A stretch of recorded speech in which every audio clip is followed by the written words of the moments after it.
I'm only familiar with like that one intersection where it's like Z and 62. 63. Is it 63? Well, no, Z runs up then just you jog over and that's 63. Right. Okay. Thank you. I'm learning Where from you turn between Felix's filling station and the boat time, turn left on 4 miles north of town. Right on. It's easy to find. Yeah, let me know. We'll figure something out. That'd be great.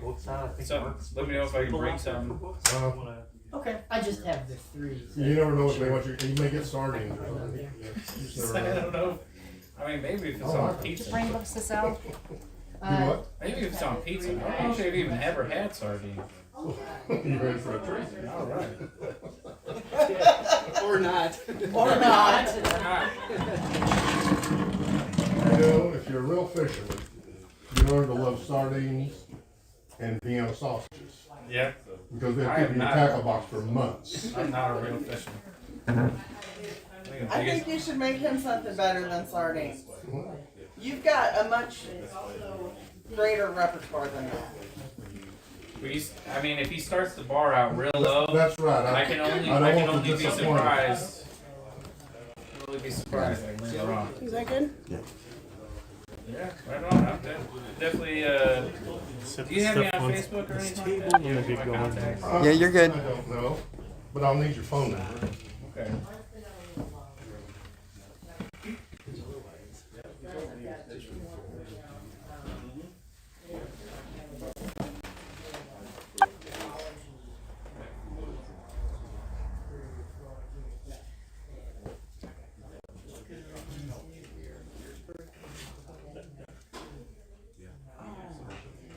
So are you from Jeff or St. Louis? I lived in Jeff for 9 years and like worked for the state for a while, and then I like about a year ago I moved back to St. Louis.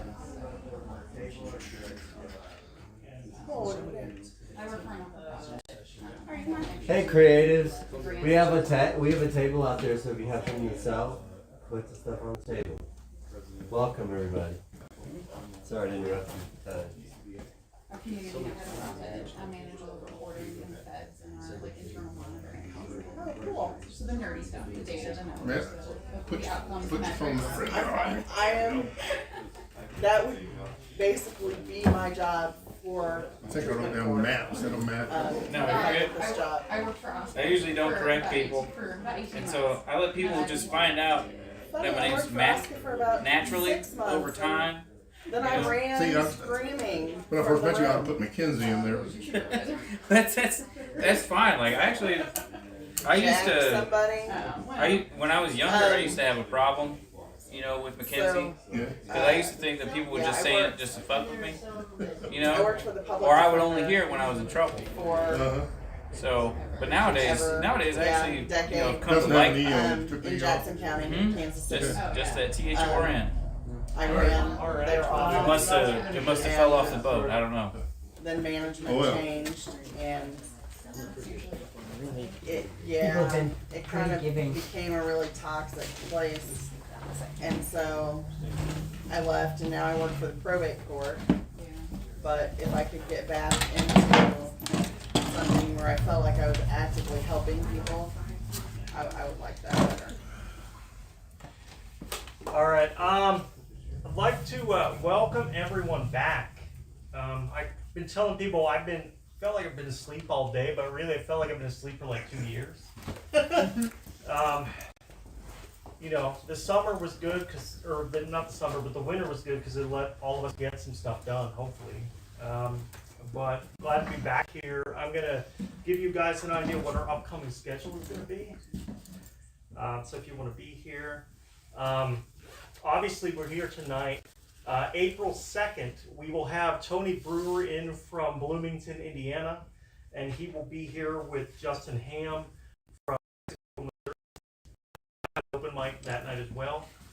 And then April 16th, Agnes will be having her book launch here. Kind of, sort of, yeah. And and then April 20th, just like 4 days later, Damian Rucci, Rebecca Weber, Tom Bacalus, and Cord Bareski are all coming from New Jersey. And starting in April, the last Sunday of the month, I want to do just an open mic day. So there will be no features, but that means that during the month of April, you will have like 4 readings you can go to. And then we will go back to probably 2 every month after that. And I have our entire schedule planned out until the month of September. So if anyone has any questions, you can ask me and I'll give you the dates in advance. And if you want to put them on your calendar, you can.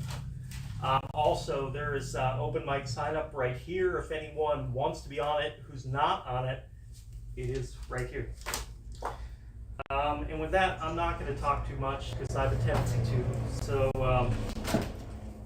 I'm just going to start things off with a good friend of mine who agreed to be here not once but twice this month because of our snow that came in about a week ago. Who recently had his own first book put out by my friend Tim Kelly, and that is Mr. John Freeland. And, John, we love you. It doesn't matter how long we've been away. I'm never going to look that good. Look at me. I know he's styling. I came in and he said, "Man, you look like you're dressed for the beach." And I said, "You know, they say dress for the job that you want." So, It's like the Buena Vista Social Club. I wanted to make sure. When do you want me to cut myself off? Don't worry about it. Okay. Just do what you do. Just don't well, I can make comments about that lady yet. But, You can, but you know what you're doing. You've done this before. 20 minutes? Okay. Cool. All right. Thank you very much for having me tonight. I'm excited to read for you. I brought everything that I'm in, and I'm really happy because this journey kind of started with Ed and Eva, and it's like a pop-up in April, kind of like get to know people. It's the first time that I got to meet Agnes, and just trying to figure out, like, is there a community for me? And it turns out, like, there's way more than a community, and it's been something that I definitely feel like I belong here. You belong everywhere. I belong at the beach. We're going there right after Okay, this. fair enough. I wanted to start with the first thing I was published in. Ed had actually, Ed and John and James Mayer, Jason Mayer did a book called Reported for Duty, which is an anthology of poems benefiting the Wounded Warrior Project. So $1 of each of these books goes to the Wounded Warrior Project. And I know that I think probably John's got a bunch of them still. I imagine you've got some as well. If anybody's interested, please see them. They're $10. And Unless you're a veteran. If you're a veteran, you get one free from me. True. There's one in here that I wrote for my dad, using a quote that John had said. It had really struck me. My dad was in the Navy for 11 years, and it caused a lot of conflict between us because there's no way that I could have understood the pain that he carried. And it was really encapsulated in that phrase, "My big toe has a boil on it, and it hurts." So this is called Reverie. Taps, lights out. All hands turn into your bunks. Maintain silence about the decks. The smoking lamp is out in all berthing spaces. To remind him of the worst, Paul's flesh had a thorn. My big toe has a boil on it, and it hurts. At sea, they called it liberty, with a warning. Lights out is 2100. I don't care what you do when you're dreaming, just keep your hands to yourself, don't touch the water, and don't do anything on your own. Otherwise, a master-at-arms will put a boot on your chest and crawl so far up your ass he can see your daylight through your throat. That goes double for going home. Avoid crowds. Don't drink. Don't babysit alone. The medical corpsman watched him, eager to come clean. A dollop of care in barbasol cream. 6-month tours are never the same. Some things a man carries are heavier than planes. When a sick bay phone call suffocated the night, I cursed and wiped the innocence from my eyes. Madsen, what in God's green earth is going on? Petty officer, I need a favor. I think something's wrong. We both knew better what it's like to miss your children, but spend your life solving the problems of grown men. Call 911.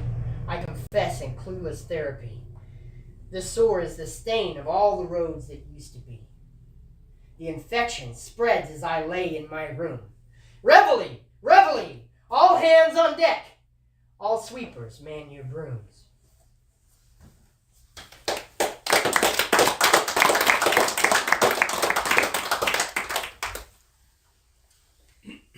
This is an anthology that I was in. I got to meet James Brainerd, and he does an online group called 365 Days Poetry. And it's a group where people can come, and it's so accessible. It's on Facebook, and they can post their things online and get feedback and just have a place to put your thoughts if you don't have a place that you feel like other people can see it, and maybe you're afraid of reading, that sort of thing. Has a lot of anxiety built into it. And every once in a while he does a compilation, an anthology of the things, and has people submit what they've put on the group. So I had a few that I was able to get through there.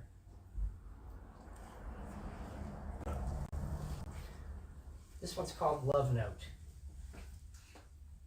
Not because it's 8:15 and you wish he'd stay under steam engine covers. Not because it's 0:23 and you can't stand to be within or without. Not because you're 21 and you don't want to be any older. Not when you're 4 and standing in front of the door because, okay, this is badness. Not when you'd give anything to go back 2 days and be the warmth and molasses. By all means, always try. But don't say I love you when what you mean is goodbye.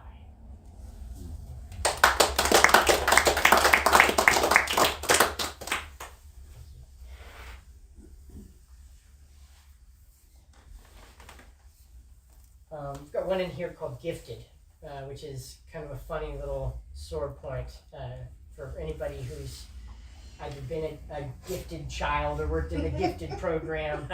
Caitlyn and I have a joke about being re-gifted. But it's interesting because this came to me one night while I was playing basketball in the Memorial Park courts. They're across from St. Joseph in Jeff City. And as it got dark, it always struck me there's no lights in the public areas. There's lights on the street. There's lights as you're driving through, but there are no lights in the places where people might play in the evening time. But there's always light in the Catholic schoolyard. This is called Gifted. It kills me that the park has lamps in the lot where we have our own ways to drive and shine, or the pavilion where we can plug in. But not in the grounds, or the paths, or the courts.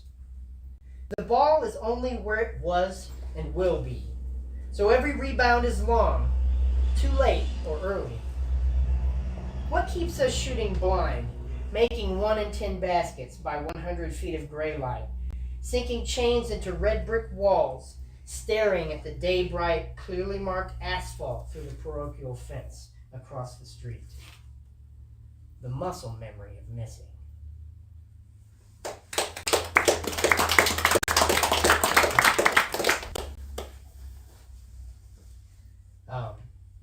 I've done some Losery, which for those who don't know, Losery is working with repairing, building stringed instruments, guitars, violins, violas. And for a long time, I worked every week, multiple times a week in a shop. This is called Losery. Wood dust, faintly snow-like, mixed with distance. Well wishes are pulling. It's pulling me back into when you needed me, with arms like a C-clamp, vice gripping the plywood top on a swelled, cracked K-vase in the basement we called shop. That was when wanting me and wanting what's best for me were the same set of strings. Before you said everyone should hear my song, then let me go.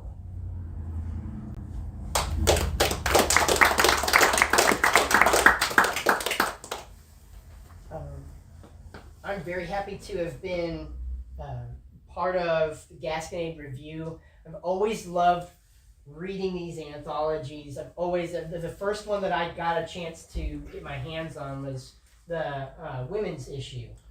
And I was like, just marveled over all the different perspectives and the ability to raise people's voices and emphasize different perspectives in life.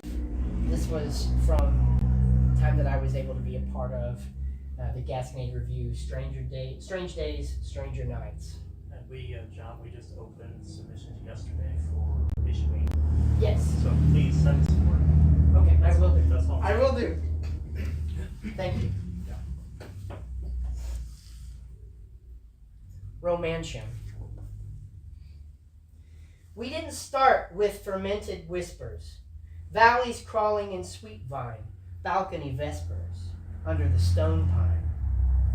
That is all moss, grappling with the shelter we were before they ever blindly needed to create romanza.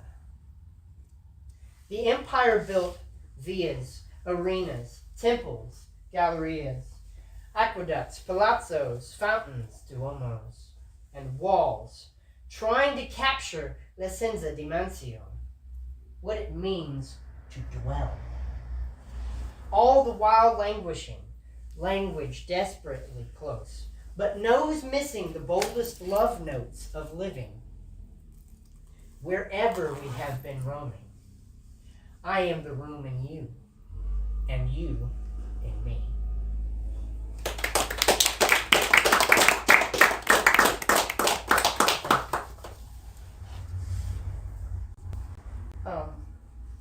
I don't write too many poems that I think people are harder on themselves with their own poetry, and I always kind of listen and watch starry-eyed as other people, as like John reads, and he's got rooms and cities and little towns and like specific characters that he brings, and it makes it so lifelike. And there are a few of them that I've done that I feel like reach anywhere close to that level, but this is one that I wrote for him that I feel very good about. It's called Flux. We are only strangers through the soot, kin of station and import, trying to kiln our sorrows, while Eckstein taught us to be impossible men through bent intent. He looks at me, machine bleeding on his hands, no chance of evaporation except for arid eyes, drifting away and to the right. We could accept, if not acknowledge.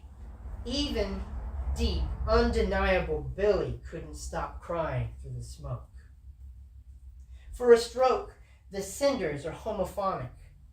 How can we not know each other so well? Progress is fewer, needed to make more.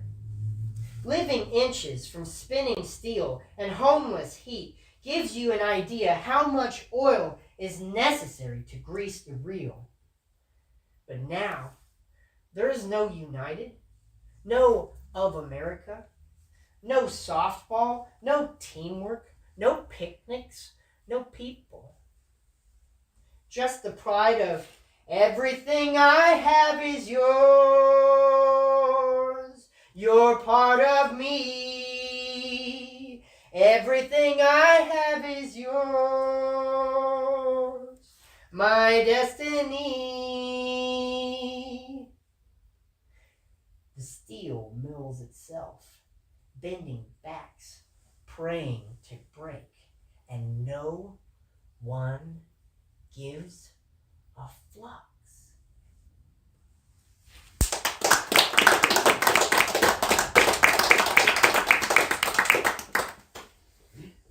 I wanted to finish up with a few from my book that I was able to release here. It's probably been, August. it was August. Christ. Man, time flies. I didn't think it was that long. I didn't think it was that long either. I mean, of course, some of us have had heart surgery since then, so yeah, that's my You excuse. have. So yeah, it's something that's been out a while, but it still feels new to me, and I still enjoy sharing it with people. One of the things that Agnes said to me before was like, I've read it, but I can't wait to hear you read it. And I'm glad for that, because it's something that's meant to be digested personally and also to be heard.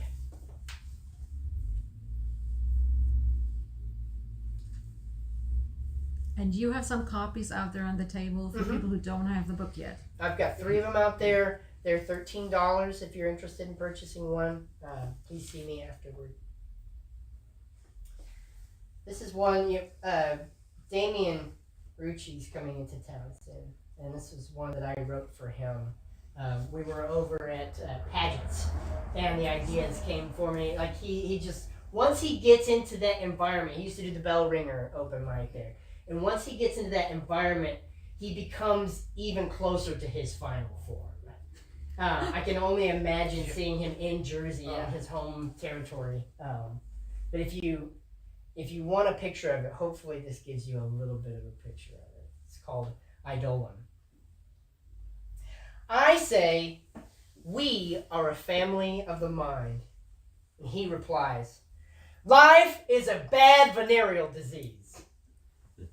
Dame's the same sober or drunk. Only difference is whether he sits or wanders. Funk! Bumping into flower tables. Bumblebee and ashtray pollen. Dropping knowledge on people petals. Ungently. You only live by telling comfort to go suck your dick. Sleep, work, and fuck is not what you want to build your idol on. Nothing is an ungent. Like a 5-hour car ride. Meant to take 2. This crazy bitch had shroom clouds, had to ask who blew America up, and refused to apologize for the truth. Baraka to the future. Issues a stern warning. You gotta grease the cops. Then they shoot your career because they can eat fear. Fuck you and the pigs whose skin made the luxury seat you rode in idle on. See, sometimes when we call a thing new, what we mean is no news are good. Like, who wants to live in old Jersey? I mean, who the fuck wants to live in new shirts and take your fucking shoes off? Home is where your feet freeze, where your lips crack, where your hands split, where the monster chose me and I put my dreams into a needle. She asked me why, and again I said, who am I to argue when it's right fucking there in the name? It's not a wanto. Who are my people? Stomach boils. It's not like I couldn't eat, but I'm too busy chasing the hallucinations that haunt me when I hide alone.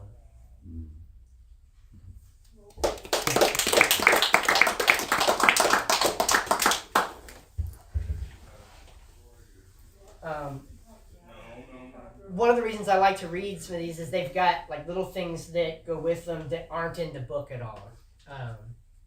Like for this one, For All the Holidays Ever Regretted, comes with a sign language for the first letter of each word in the title. For all the holidays ever regretted. Because you are here, the last year has taught me about the value of the last year. You know my compulsion to compare. So holidays imply being holier than the others. I feel that's unfair. When I spend every second of every minute, of every hour, of every day, of every year, on you. Learning that holy is not a day to feel less or do more. That highly is the healthy whole, to pick out the common and render clear. Because you are here, the value of the last year.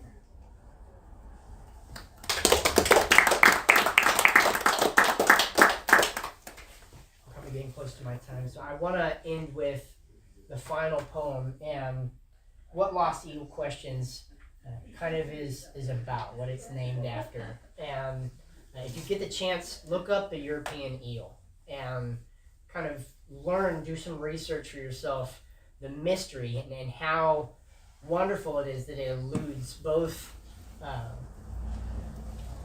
philosophers and scientists, biologists, with metamorphosis, with locations on Earth that don't function the same way as other locations, and with the idea of you can pursue all the truth that you want, but what do you lose in the pursuit? The eel question. Grizzled men scoff, pulling carts and bags near the edge of the duckweed lake at Veterans Park. It's not algae. If you look close, you can see individual leaves. You know why it's overgrown, right? Fertilizer flows down the drainage ditch from the country club. Another spits. And these fucking people catch the cart, they're supposed to be eating it. Once saw a great big old one just laying on the grass. I contemplate the curtain, how it aggravates the throwers, who wish only to fish for discs. What pastime would they have if all their plastic came back?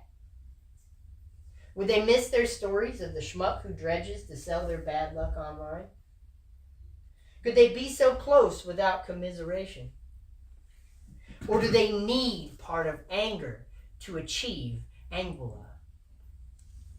Each one carries their own eelings, dreaming of Sargasso, where they've thrown the government, common sense, the youth, God, these days, the one they wanted back, and the dutiful loss that allows this place to keep its name.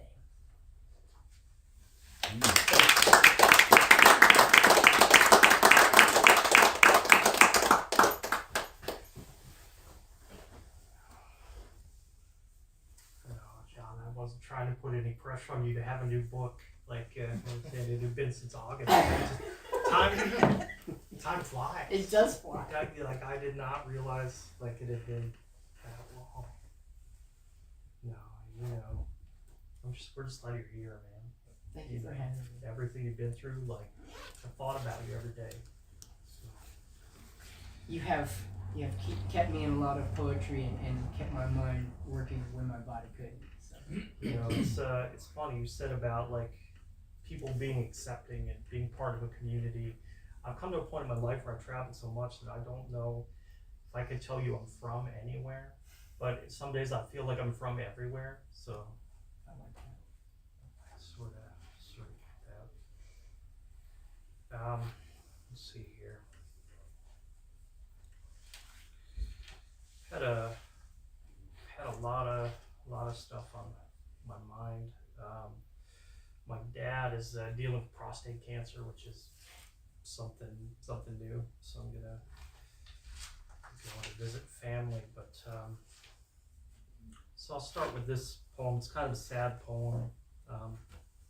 It's about one of the last times I went back home, and my great aunt she passed away after I got there. She'd been in the hospital. And I wrote this poem called The End of the Line.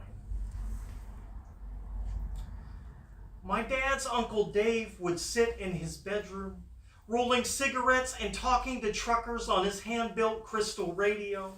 He was always the friendly voice on the other end of the line. His universe was a long haul on a short wave. When he went out, he'd check payphones for quarters everywhere he went, and wipe out arcade claw machines with his surgeon's steady grip, selling stuffed animals and worthless trinkets at the flea market every Sunday. He taught me how to build my own radio, from a $6 kit I bought at the local electronics store because I wanted to talk to the dead. Cleopatra, Napoleon, Billy the Kid, Lee Harvey Oswald, Liberace, Lawrence Welk. They're all still out there somewhere, listening for signs of life in western Pennsylvania. When my great Aunt Leona lay dying in a hospital bed, tossing and turning as it rained outside her window, all she wanted was to see him again, to have him hold her hand through the fog of silence, to hear his voice rolling down the highway toward anyone who would listen. I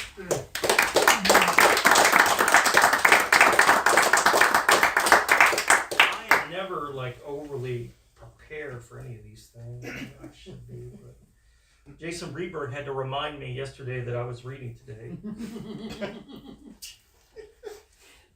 Let's see here. I'm gonna read this poem. When my friend Victor Clevenger stays with me at OAC, his son comes and stays sometime, and they'll crash on the couches that I have. And there was a time when I had a bunch of lizards in the garage, and I told Victor's son, I'm like, don't worry about it, you'll be okay. But I wrote this poem for him. It's called Face to Face with a Lizard. It's only in the summers when it's warm. And we refer to Victor's son as the Milkman, because that's his pro wrestling name. This is Milkman, I wouldn't worry too much about the lizards in the couch in my garage. Just think about your future prom date, wiggling all over your body. Close your eyes, turn off the lights, and call it young love.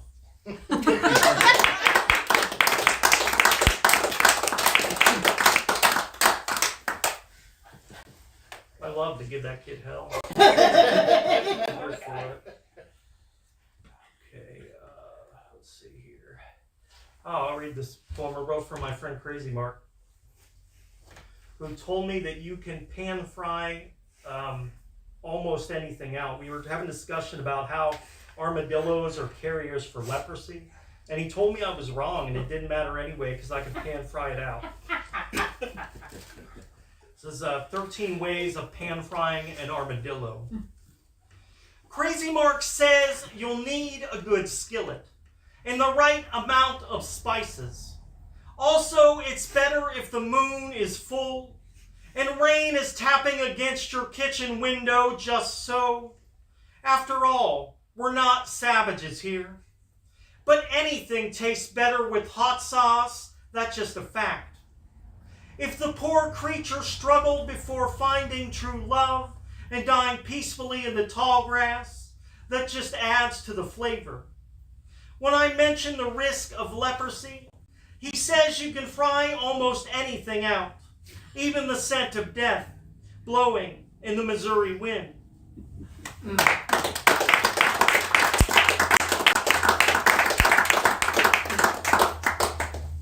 I've read this poem a lot, but I like reading this particular poem. When they were issuing the first stimulus checks that everyone got, they issued, 1.4 million checks to people that were already dead, which totaled a little over $1 billion.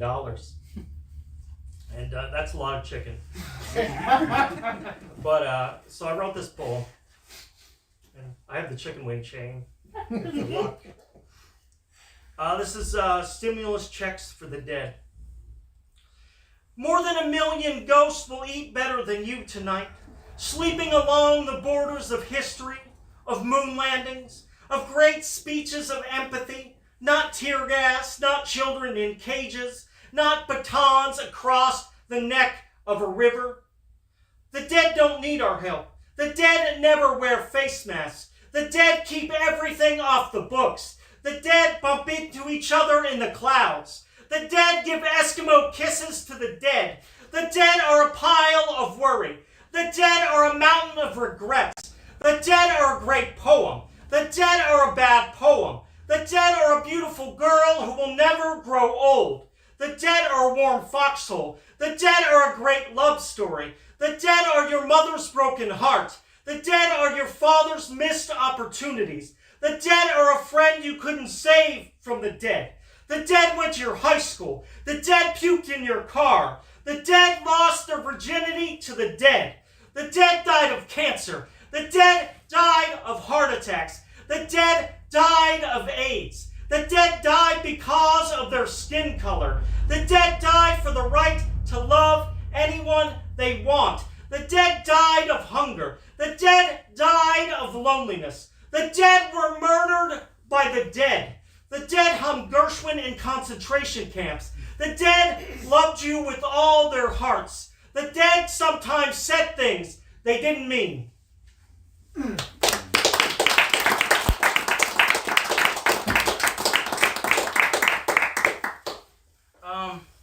Let's see here. This is a new book that I wrote for about 3 weeks between November and December this last year. And I was telling Agnes, this is the best period that I think I've ever gone through creatively, because I kept about 300 poems since November. And even for me, that's a lot to do. So, I'm going to read some of these.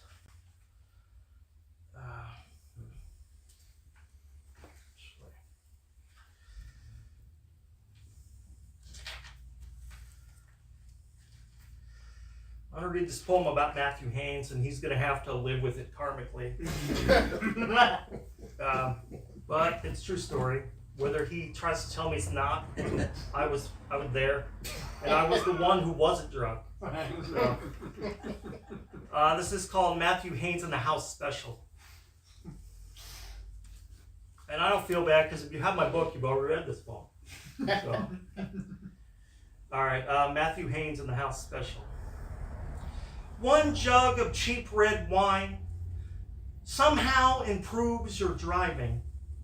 A young girl twists her hair with her finger as she attempts to take our order, sliding into the booth to talk to you, and losing her job by the time the local diner closes for the night.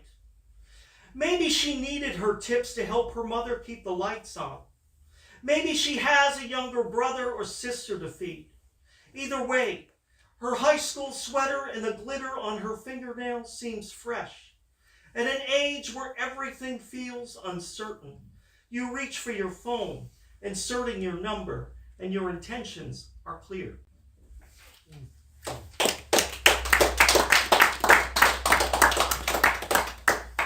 This poem is a little bit more forgiving, but it's about Matthew too. But it's only about his bad driving. Like, because one time we were going somewhere and we had a bee get into the car, and we swerved and hit a tree. And this is a poem called Road Rage. A bee swirls through the car and out the window, never once coming close to your face. And I wish I could go with it, buzzing wild and free. As we hit a dying cedar tree, its skin covered with scars by careless drivers, looking to sting anything that can't move fast enough to get out of the way.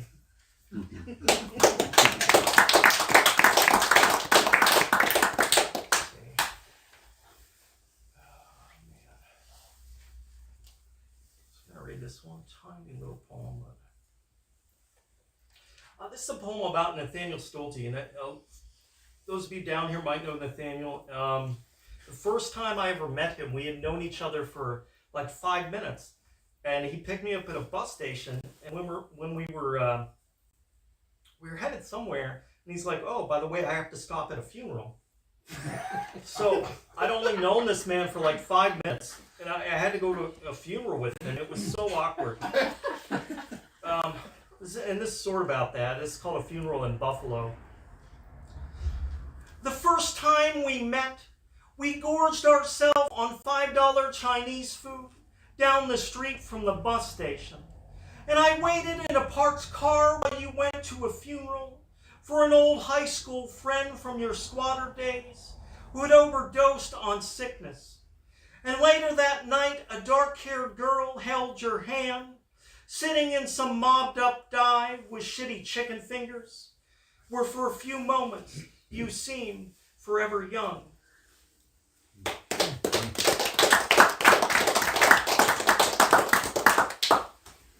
You know, can go through anything, but what I'll remember is the chicken. So, I'm only going to read a few more poems here. My friend Victor and I, we travel all over the country together, and one time we were somewhere, I think it might have been Oklahoma. There was an old man who most of his nose had been eaten away. I think by some form of cancer. But he was driving like a yellow Lamborghini that had he got ran off the road by a hay baler. And it was just kind of the oddest image of this old man with no nose driving a Lamborghini through Oklahoma. And so I wrote this poem for him. It's called Poem for a Noseless Man. An old man with half his nose eaten away by cancer says we are all ravenous locusts at the same overcrowded trough. As he explains his theories on women, the front half of his yellow sports car torn off to match his nose. After swerving to miss a hay baler, he pumps gas and laughs, thinking about when he left home after a fight with his father and how he has been on the road ever since. He points to the car. It could have been worse. He could have ended up like James Dean. But he's not pretty enough for heaven or the silver screen, and not ugly enough to hide his face and let some lonesome dirt road forget he was ever here.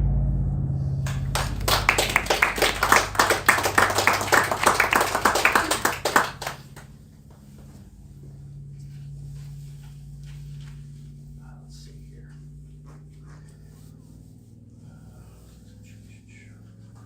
Wrote these. I started writing these poems randomly about 5 years ago. This book is called Prettiest Girl at the Dance. And so I've been to cities like all over the country, all over the world. And so I started writing these poems about the prettiest girl I would see in each town. But I didn't mean like physically pretty. I mean like inside or out in some other way, whatever I found beauty in. And my friend Victor said that I should write a whole book of them. And so I did this, but I actually have about 100 more of these that I haven't done much anything with.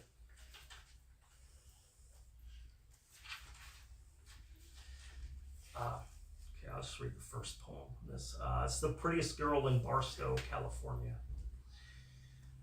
The prettiest girl in Barstow, California, stares out of an IHOP window as middle-aged truckers roll in and out of the parking lot of her heart. She smells like coconut oil and maple syrup, daydreaming of world peace while eating a pecan waffle. Anyone can make a wildflower sound beautiful, the way wind brushes against her legs as night settles in next to the highway. But she takes the silence of a cactus blossom to bed with her every night, and the sky goes dim. And when she's behind closed doors, and where she goes is one of the great mysteries of the universe.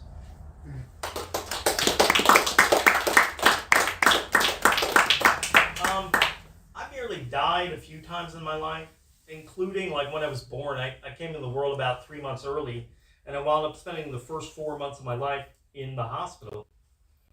But since then, I've been hit by a car, a few other things, but I nearly got hit by a streetcar at Fisherman's Wharf in San Francisco about 10 years ago. And I had a girl literally like grab the back of my shirt and pull me back because I'm just absent-minded.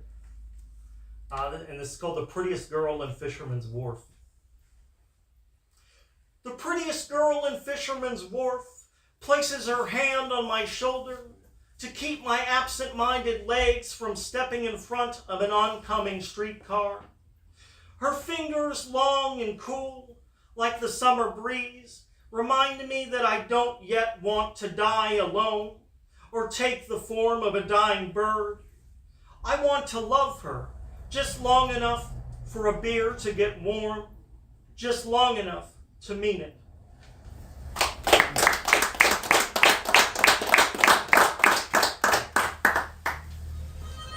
I'm going to read one more of these and probably 2 poems out of here and I'll be done. I was in England for about 3 weeks in the tail end of 2019, where I swear to God I had COVID, came back with COVID-19, and Ed will tell you. Damn near killed me. Damn near killed a few people, I think. I met a girl over there that's like the sweetest human being. Like, we kept in touch. I have the spare keys to her apartment. That's a long story. But this is called The Prettiest Girl in Paddington Square. The prettiest girl in Paddington Square has jagged teeth and a thick Cockney accent, the only thing her grandmother ever left her. She wears a locket with a picture of a dead father she never even knew, to cover a small tattoo of a rose along the base of her neck. By day she pours beer and smiles, talking about her boyfriend. And by night she's the most beautiful flower in Brixton. She is the cry of a barn owl that once thought it might die alone. Her heart tucked away and dreaming, out of sight to almost everyone.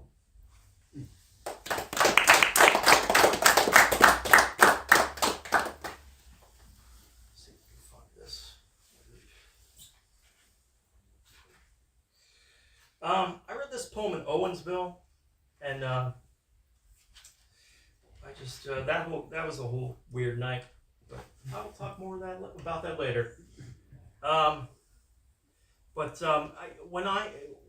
few years ago, Jason Reberg and I were in Harper. We were in St. John, Kansas, and I met a woman there who's a Holocaust survivor. Her name is Rosalia, and she thinks that everyone is trying to kill her. And from her story, she may be right. I'm not going to argue it. But she lives in her minivan in Kansas. And so she's got a bumper sticker on it that says, "Rosalia ain't dead yet." And I subscribed to her newspaper, so she sent me a free bumper sticker. But this is about her. It's called The Prettiest Girl in Harper, Kansas, which is where she's from.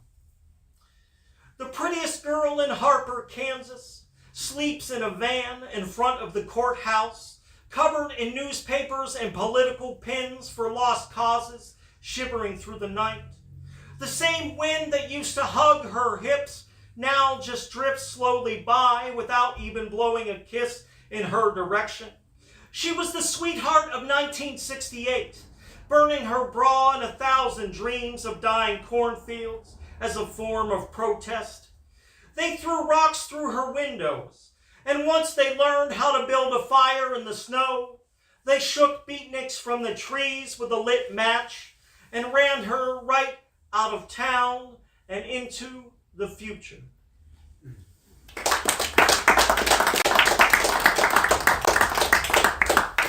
And I'm just going to randomly pick something out of here.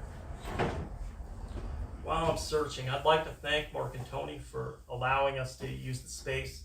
I love this store. It gets progressively better as you guys work on it, and it has been a lot of work. If you guys had seen photos of the way the building was previously, like, you would hug these gentlemen. And Jeremy Smith, who does so much. Thank you, John. We appreciate it, really. This is a great space.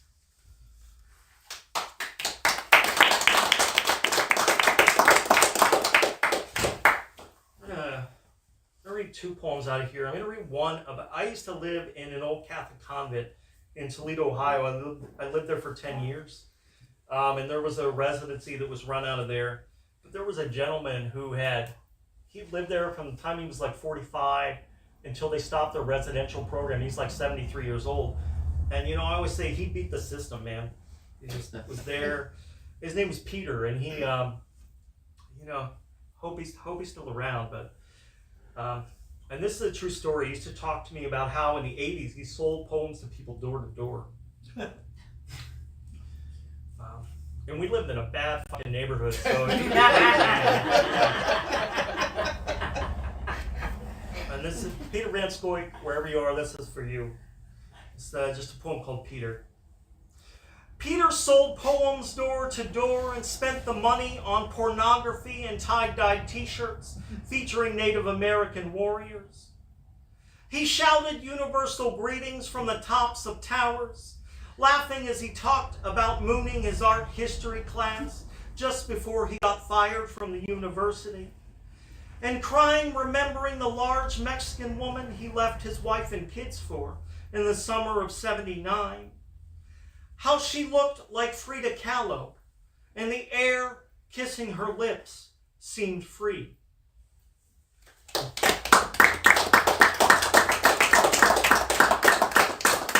And that's true. That gentleman would have like specialty like pornography tapes made for him that he would pay like copious amounts of money for. And then he would invite people to have like what we would call now like watch parties.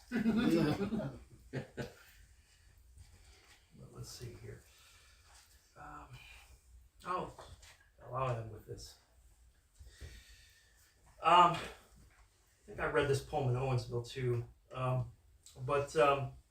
If any of you, the poem is called The Year Joe Brainerd Died, and if any of you don't know who Joe Brainerd was, go to Google, type in his name. He was an extremely famous collage assembly artist and poet in the 1960s and 70s, and he died of AIDS in the early 90s.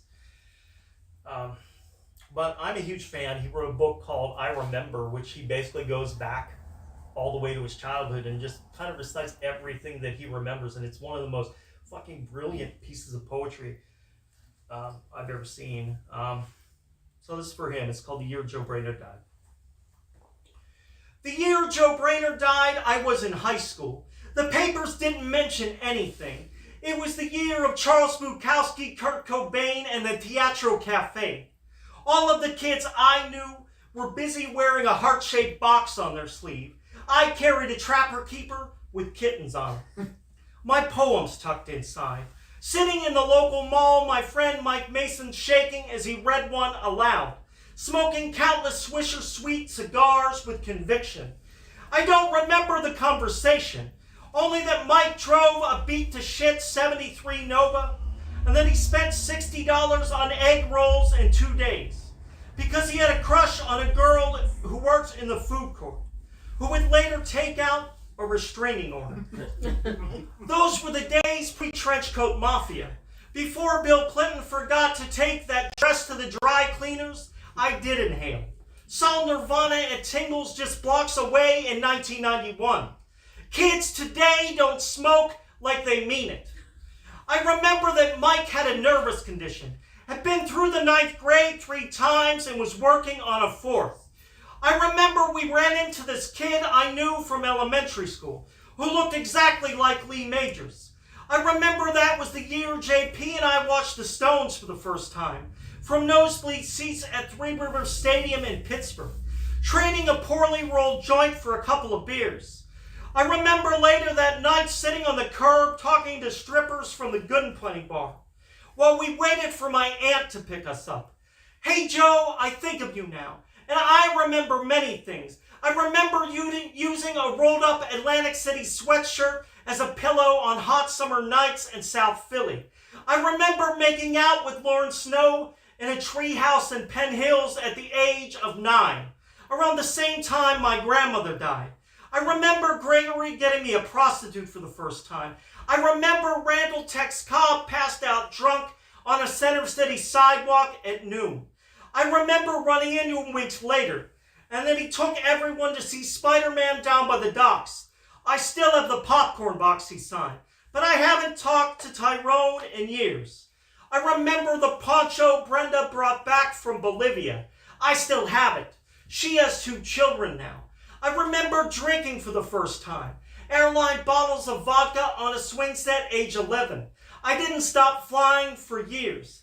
I remember thoughts of suicide at 10, having to wear a plastic leg brace everywhere I went, and how having cerebral palsy meant I wasn't normal. I remember nights that are still going on somewhere, drunk with Fred at the Cheap Art Cafe. It's gone now. I remember Christina's smell, how it stayed on my sheets for months after she was gone. I remember my first lie. I wish it had been my last. I remember holding hands with Caroline while sitting on a bench by the Jewish cemetery in Rossford, Ohio. I remember that I haven't been in love since Jessica left. I remember that every day, whether I want to or not. Thanks for the memories, Joe. I think of you often lately. Can't say I remember you, but from what I've heard, you were the stuff ghosts write love songs about. So tonight, when I go to sleep, I will try to remember the last words you sang in your dreams.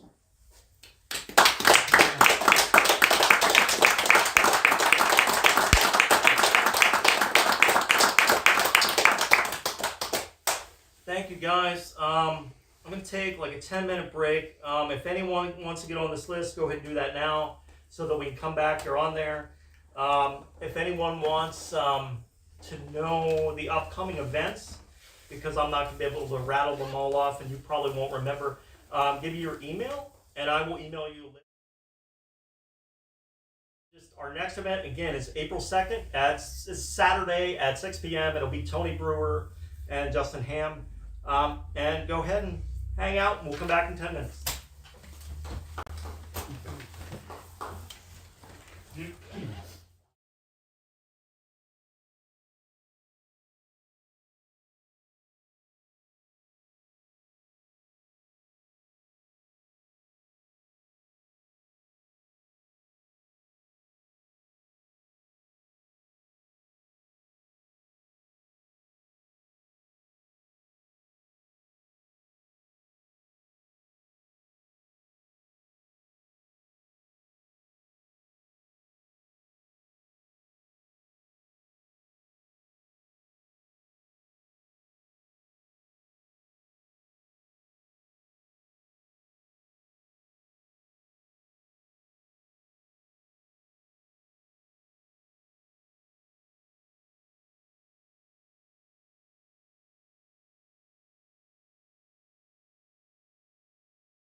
get this started again. This is my Because apparently everybody's cold. I'm warm because I ate Tasty Treat and it's screwing me up. The Ring of Fire. It is. A deep discount Ring of Fire. All right. So with that, we're gonna start bringing people up, and the first person on the list is Agnes. Thank you,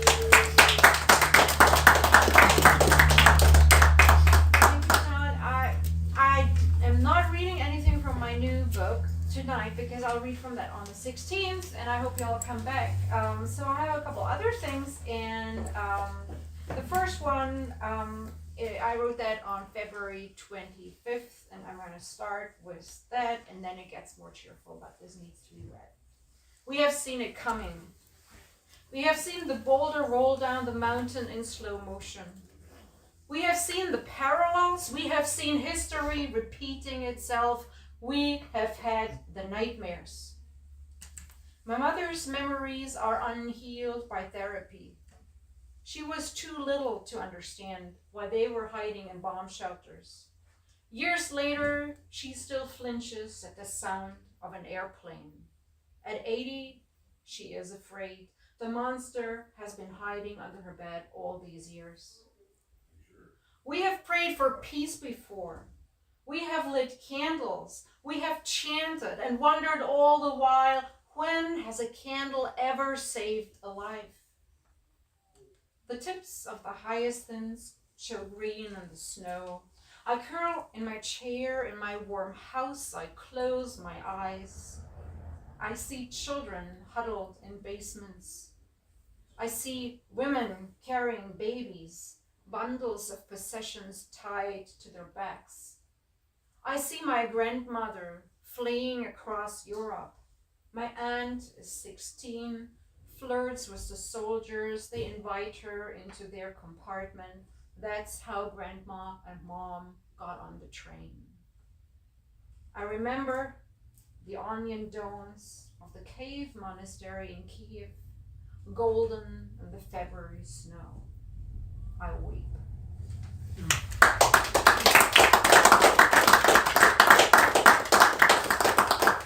So I had an interesting project these last few months because I've been invited to contribute to an anthology of Ozark nature poetry, and they wanted a whole chapter. So I've been writing nature poems, and you will know this is right up my alley.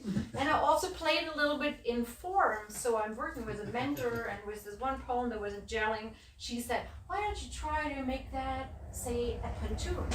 I had never written a pantoum before, and I was really scared, and it has a scheme of repeating lines, and I wrote my first one, and I couldn't stop. So here's a short pantoum.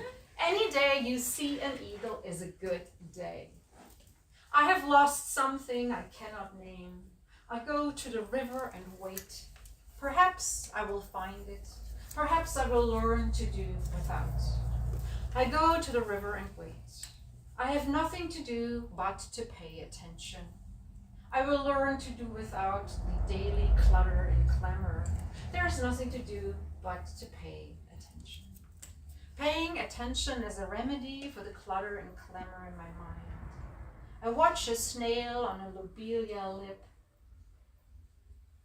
Paying attention is an antidote for apathy and sadness. I watch the snail on the lobelia lip, its translucent shell a perfect spiral, and forget apathy and sadness. The wood duck leads her ducklings close to shore. The snail's shell is a translucent spiral. The wood ducks weave through the water willows, led by their mother close to shore. An eagle perches on the sycamore. The ducklings hide between the water willows. The eagle sits in silence. He unfolds his wings and lifts off from the sycamore. I don't remember what I have lost. I saw an eagle, unfolded my grief, found something I cannot name. I just talked about being on the water and paddling, so and you know how the herons do this thing, they land, and then when you get closer they fly off a little ways. So there's another pantoum called the heron. He looks at the clumsy creatures in their colorful kayaks floating down the river. He can sense their excitement. In their colorful kayaks, they gesture and point at him. He can sense their excitement. They rest their paddles, drift, and gesture to be silent. He lets them come closer. They rest their paddles, drift to where he stands on the shore. When they come closer, he flies further downriver, lands on the shore, waits, takes off. His great wings beating slowly, he flies downstream. He can play his game with the clumsy creatures. With slow beats of his great wings, he can fly away. They float down the river. Thank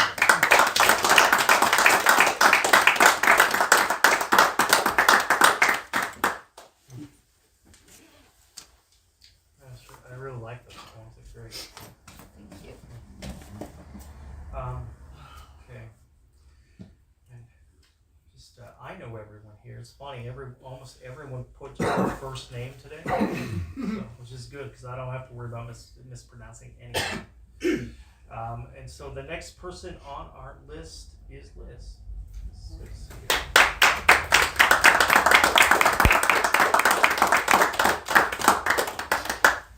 Okay, so most of you guys know that poetry is not my main thing.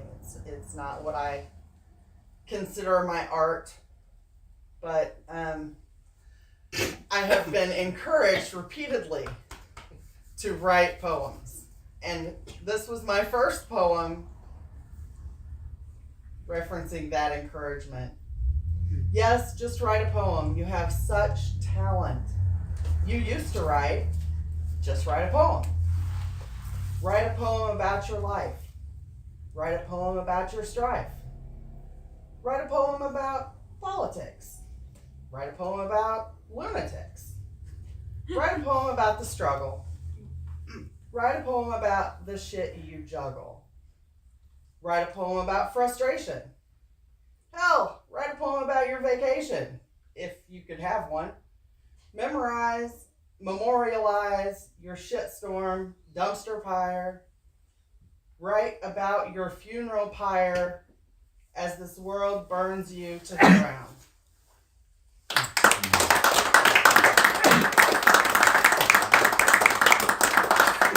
Okay, so where'd it go?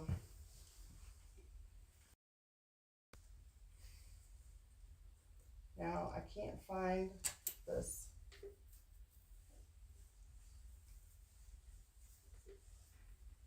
Okay. This summer, someone came to my dad's house to pick up tomatoes. Lots and lots of tomatoes. And I got the pleasure of meeting Tony Hayden. And so we're standing outside talking, and he says, "Oh, are you an artist?" he asked. It was a simple enough inquiry. Some would say so, I dodged. But would you say so? He asked. I did not have an answer for that. I will remember this conversation with Tony clearly for the rest of my life. It is the day I knew that I had to claim my identity, or walk away from ever being a real artist. I'm no Van Gogh, but he never earned a living making art either. Art isn't monetarily profitable at convenient times. Or ever, for some.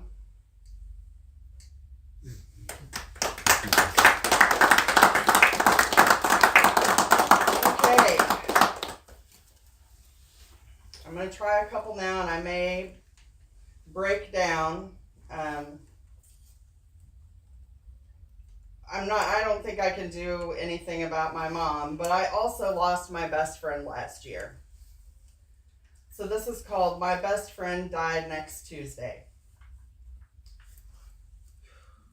My best friend died next Tuesday. She was my person. She got me. I wasn't sure of her at first. It took a minute. My best friend died next Tuesday. We had 11 years? 12? Not enough years. Not enough to be done. My best friend died next Tuesday. She was my errands bitch.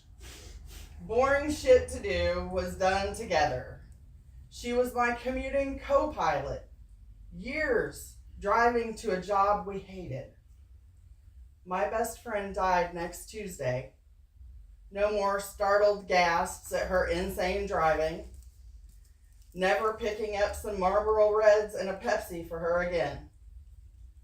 My best friend died next Tuesday. No more discussions of politics or how people are idiots. No more laughing hysterically at one another's exploits. My best friend died next Tuesday. No more place to run when life at home gets too much to bear. No more back road driving until the tears stop. My best friend died next Tuesday when they pulled the plug.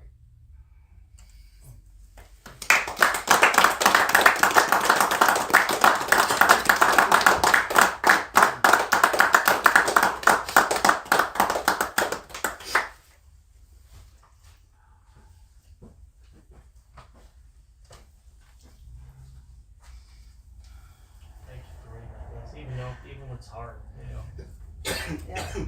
you don't want to write poems. It's a gateway to a bad credit score. Oh, I already got that. Might as well. All right. Sincerely, thank you to everyone who comes up here and reads poems or whatever it is you do. It is everyone knows in this room that it's a hard thing to do. That's why I have so much respect for teachers, is people that can get up in front of everybody. So thank you guys for being here and doing this.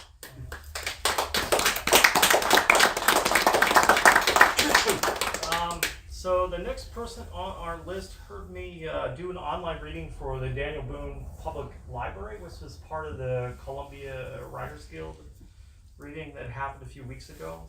And so this is my first time getting to meet him, and our next reader is Ken.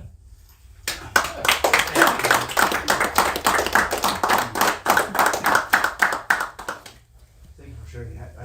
I try not to cough when you started, and then it just exploded for me, so I'm sorry about that. No, And I want to tell you that your pantoum, that repetition is perfect for the heron continually flying, Thank you. So that's great. I know John from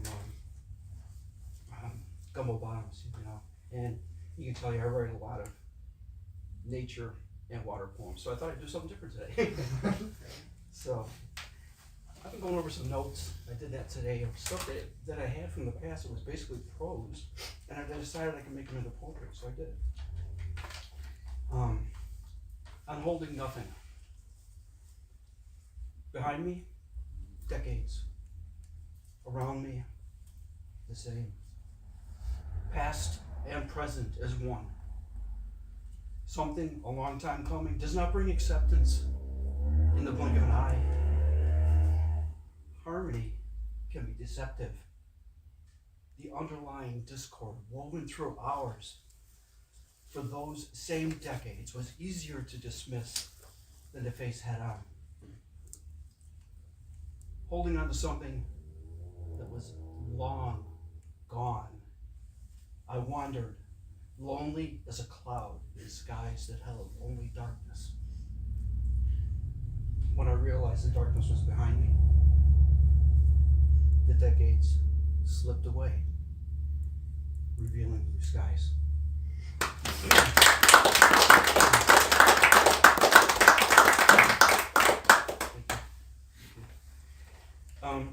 And this actually goes something back, probably 2 years back, when the streets were on fire in this country, with the protests and the people who claim to be protesting. So, down in flames. Different directions down the same street. The same signs, the same chants, calling for justice in a world too long without. They're different. Your words ring hollow. Your goal, to incite. The freedom you seek, to wreak havoc while others pay. An opportunity to loot and vandalize. Damn the very people a march is meant to protect, with actions that only solidify the hatred in the narrow minds so close to change. You throw your flaming bottle, a window breaks, and the streets are never the same.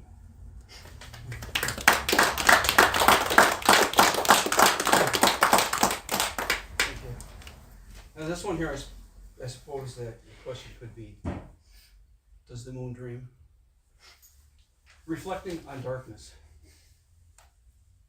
Within surrounding darkness, yet awake in the light of a near yet distant star, I gaze at a blue marble far beyond my reach.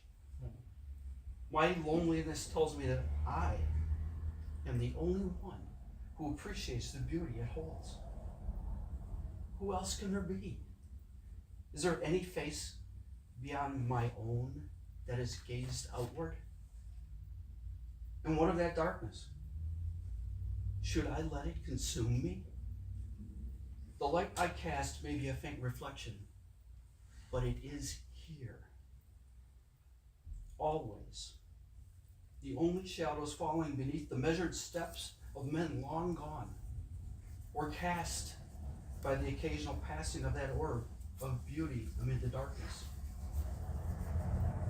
Does it gaze towards me, same questions crossing its mind, as it ponders the darkness surrounding us? Can there be more to this world, or that, than meets the eye? I dreamt I was the moon.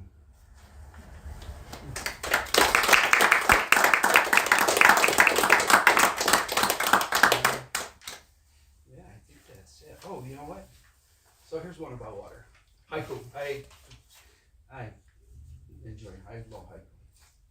When water rises, seems like everything changes when the river falls.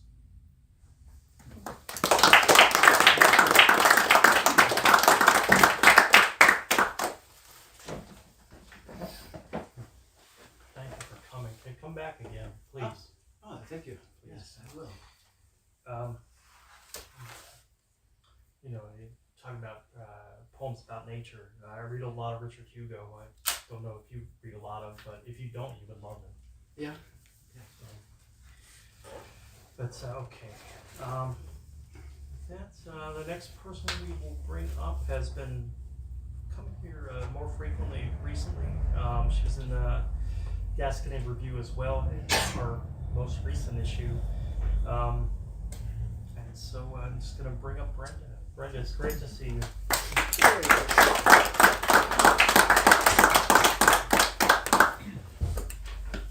So the first poem I'm going to read is called The Greatest Generation.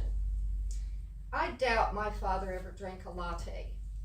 Computers were the size of a small room. Old Spice, pencil shavings, and here's Johnny. He did own a microwave, but I never saw him use it. No crocheted Afghans, no cushiony toilet seats. Politics were argued face to face and not behind pixels. Senior trips to the city, tomatoes, newspapers, and crippled hands that gripped a golf club. My father took his coffee black. This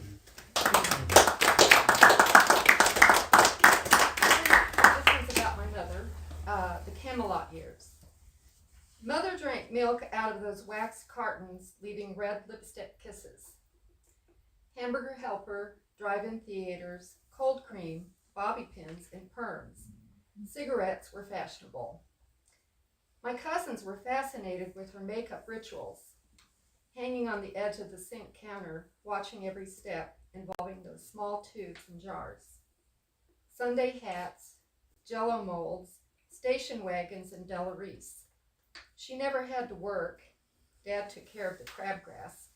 She took care of braces, glasses, and Dr. Seuss.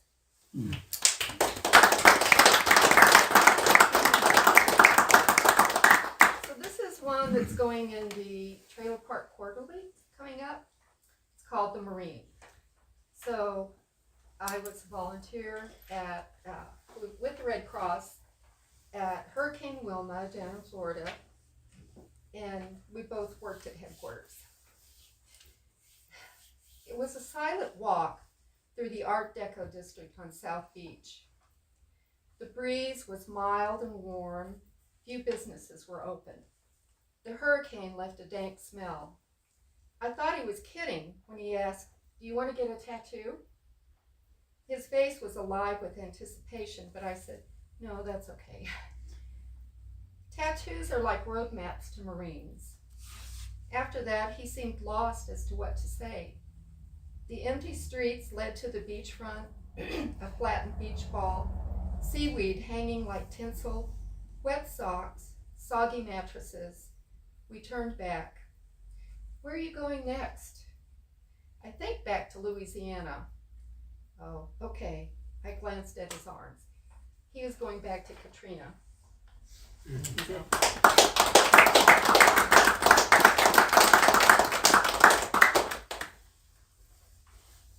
So he had just gotten out of the Marines, and he volunteered for the Red Cross, so he was going from disaster to disaster. So this one, I think I'm going to read this one, Strange Gods. A pink dawn lingers as she makes her way to the beach, tracing feather-like patterns of mice and snails in the wet sand with her toes. Wind blows over the ocean waves.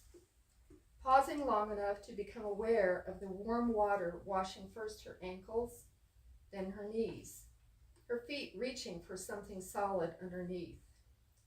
With each wave, she perceives a certain balance, and with each wave, more and more space washes away beneath her. Her arms float as if suspended by strings, threads attached to soft stars. Seagulls circle with their curious heads cocked to the side. Soon they could be tangled in her floating hair. The distant horizon is dark violet. She breathes deeply of the salty air and tastes the ocean. The shore becomes a life path, and she follows.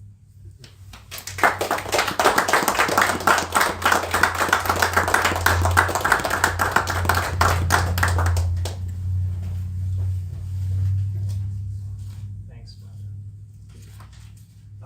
And Brenda was reading from a Gascony Review, and I just want to tell everybody, if you want to submit any work to us, we do not have a website, but I can give you our email. So if that's something you want, I have a notebook here, I have a pen. I'm more than happy to do that. And as long as I'm in charge of anything, we will not have a website because it's just another pain in the ass. But all right, to go back to poetry here. All right, our next reader is a friend of mine. He is the current poet laureate of Belle, Missouri. Belle is about to get its next poet laureate, but I won't go into more detail about that, except to say that Ed and I have been in some very positive meetings, and we're gonna be have more information on that soon. So just want to welcome up John Clayton. John.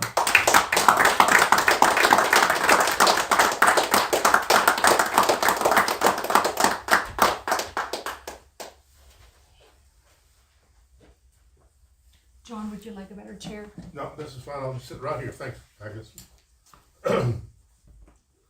Well, I'm going to start.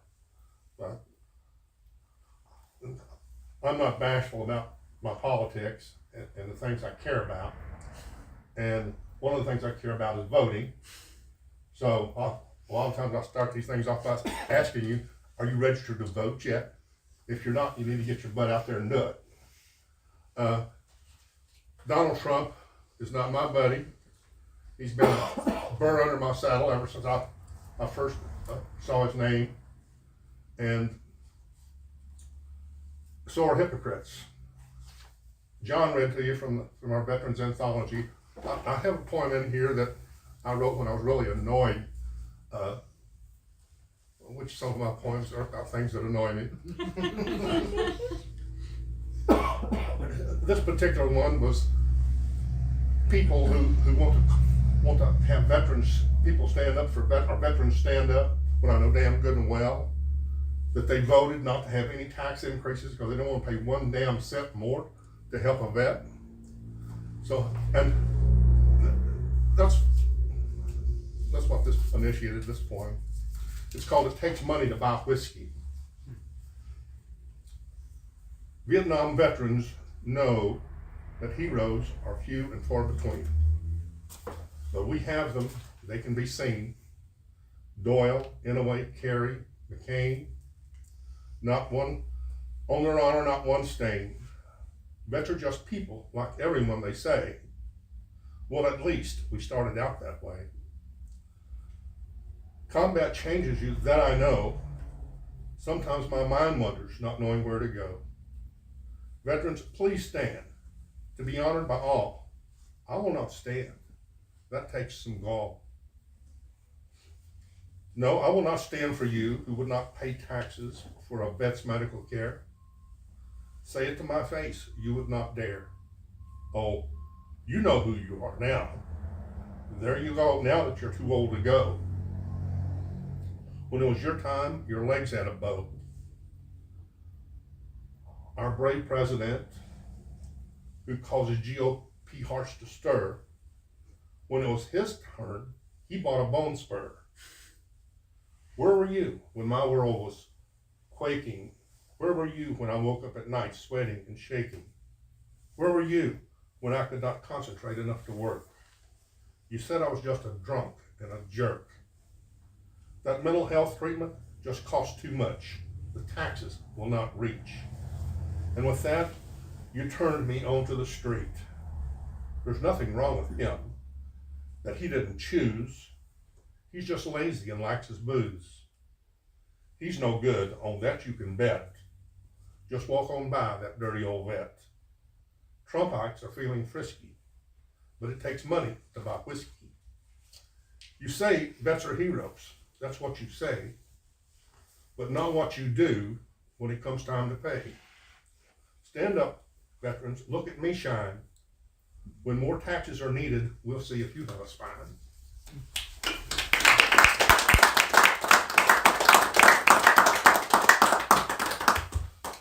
My writing's been a little bit sparse for the last several months, but I have managed to put together a few.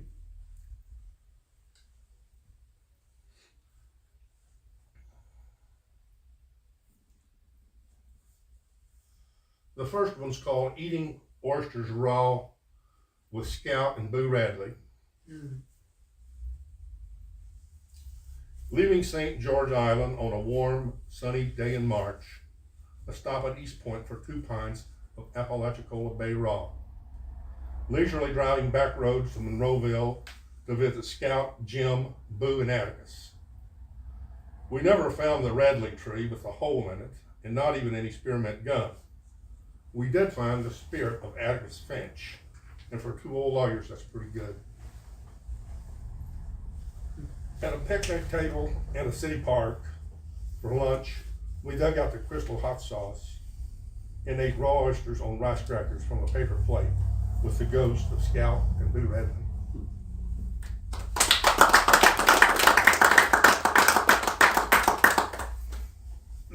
This poem is for Jeremy Smith and Pudge Halter. I don't know if you all know who Pudge is or not, but I'm sure Jeremy knows. Pudge Halter is a character in a book by John Green. It's called The Important Part. Our bodies take up physical space. They're tangible. They have weight and mass. We know that eventually our bodies become a part of the earth from whence we came. I know there are other things that are an important part of us too. The most important part, the smile, the twinkle in your eye, that look of disgust on your face, the sound of your laughter the pain of your sobs, the warmth of your breath, the sensation of your skin against mine, the taste of your tears, the songs that you sang, the poems that you wrote, the love that you felt. All those things are real. What happens to them when we die?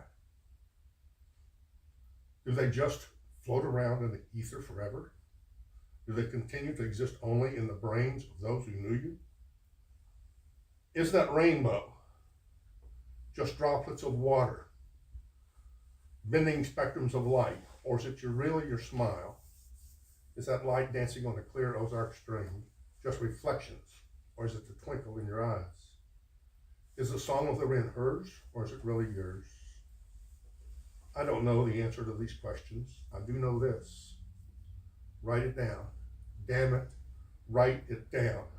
If you don't write it down, that smile on your face, the twinkle in your eye, that raised eyebrow, that knowing look that passes between lovers, they may continue to exist somewhere,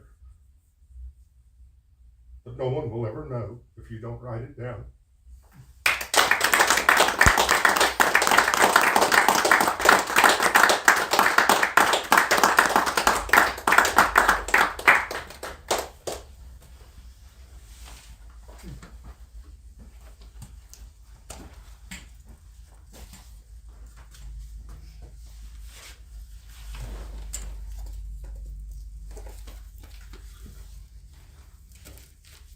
Most of the poems everyone's read tonight, I feel like I owe them a moment's silence. So, all right. The next reader up on our list is Caitlyn Jones.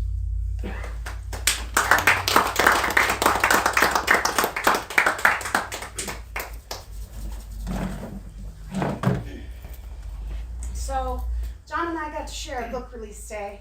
So this was August when I got to release this, and it's the best feeling in the world when you get to release a book.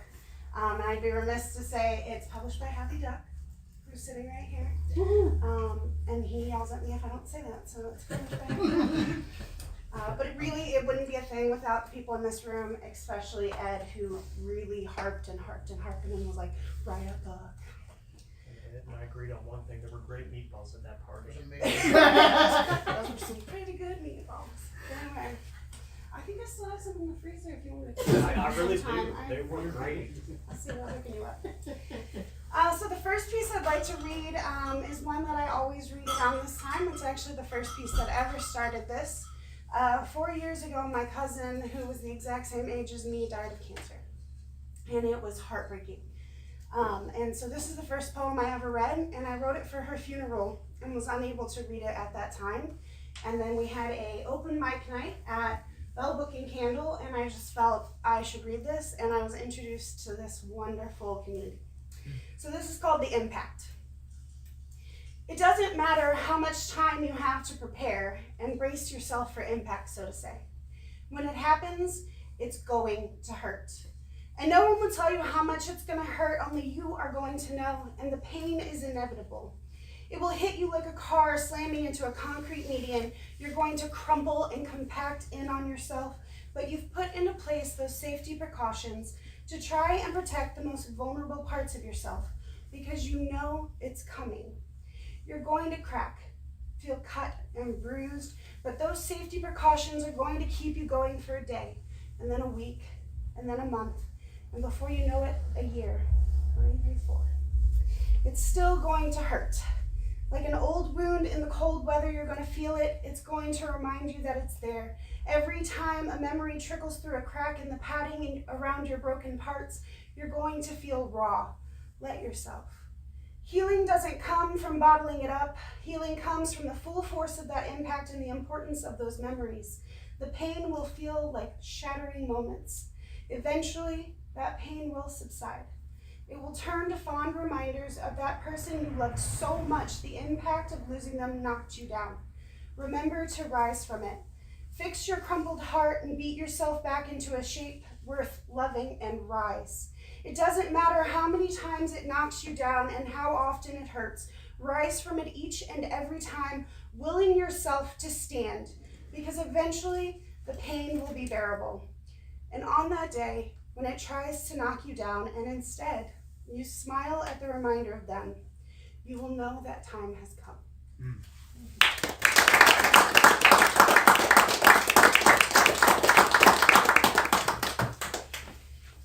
The next one I'd like to read is kind of a follow-up to that situation. And of course I didn't mark it. Go figure. Think out for tables of contents, right? Until they stick together. Where is it? That's exactly what's happening. I'm like, it's stuck. Ah, there it is. Okay, so this one is called Fuck Cancer. Fuck Cancer, a limitless mutation of enemies ready to declare war on the unsuspecting, targeting indiscriminately first the 55-year-old man who never touched a cigarette a day in his life, but now has hostile tumors waging war in his lungs. Then the 26-year-old mother of two undergoing her 4th brain surgery to remove the glioblastoma, trenching its way through her motor skills, eradicating first the short-term memory and then the long-term memory. Neither will win the war, but will fight with the tenacity of a battle-scarred veteran, each fight delivering just a little more time. And when they can fight no more, they will wave their middle finger as a flag, not in surrender, but of defiance. But cancer, the devious devil, doesn't stop its assault there. Like a landmine having been triggered upon their death, the shrapnel tears through whole families, leaving wounds that will never heal. So fuck cancer for everything it takes. The laughter, the joy, the memories, now covered in a haze of grief. The people remembered for their absence, and the future's promise that never had a chance against such a formidable foe. And one more thing. Fuck Big Pharmaceutical too, for stonewalling a cure for a bottom line still higher than the hopes of the families of dying loved ones.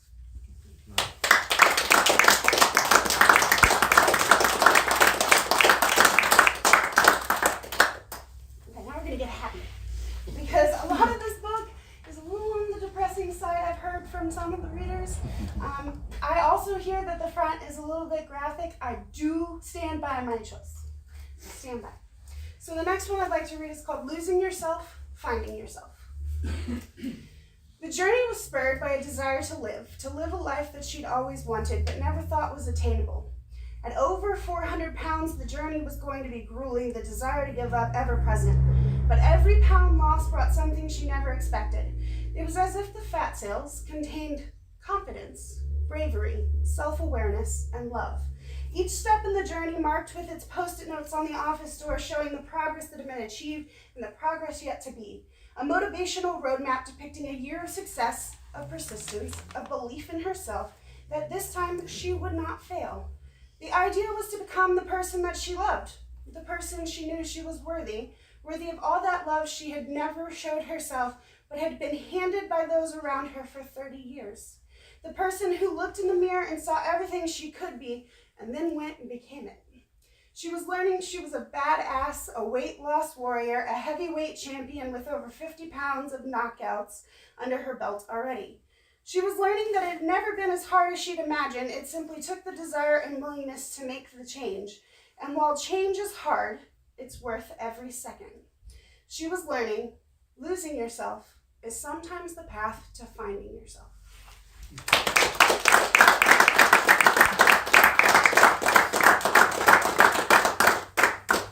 Time, I have 2 shorter new pieces I would like to share. So the first one I have is called Frolic Among the Broken and the Dreary. Right now, I know you feel worthless, used, and broken, and you feel as though you could never be enough. You feel as though you are letting everyone down, and this is a horrible feeling that you never deserved. Your brain is playing tricks on you because the truth is, you're worthy. Your spark shines bright, and those around you see that shine, even when you feel the dark. Your shine emanates from you as a beacon, calling forth those who need you, who love you, who see your worth. It calls forth those who know the world at its darkest and need your beacon to shine the way back to the light. That is your value. That is your worth. letting your uniqueness escape into the world, run freely in the world, frolic among the world, to make it just a little more. And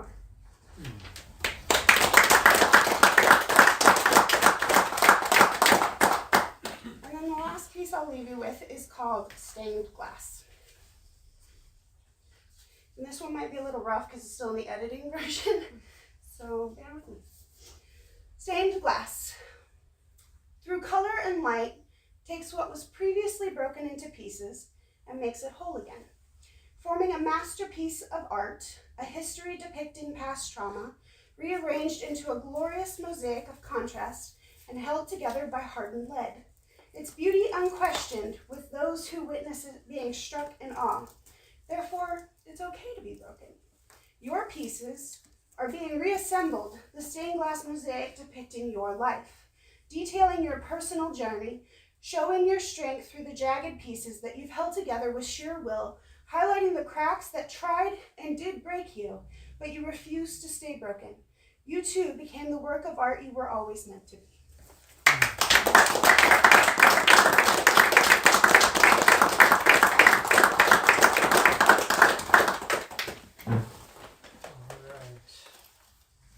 We got 2 more people on our list. I'm going to flip-flop the readers because that's my prerogative to do so. All right. And because I'd like to hear this next gentleman. So I'm just going to welcome up OAC's, well, one of OAC's newest residents. I don't know when everybody moved in. Who is here working on a book, or maybe several books. I can never keep track anymore. Shall I just welcome up a friend of mine, Mr. Steve Bridgen. Steve.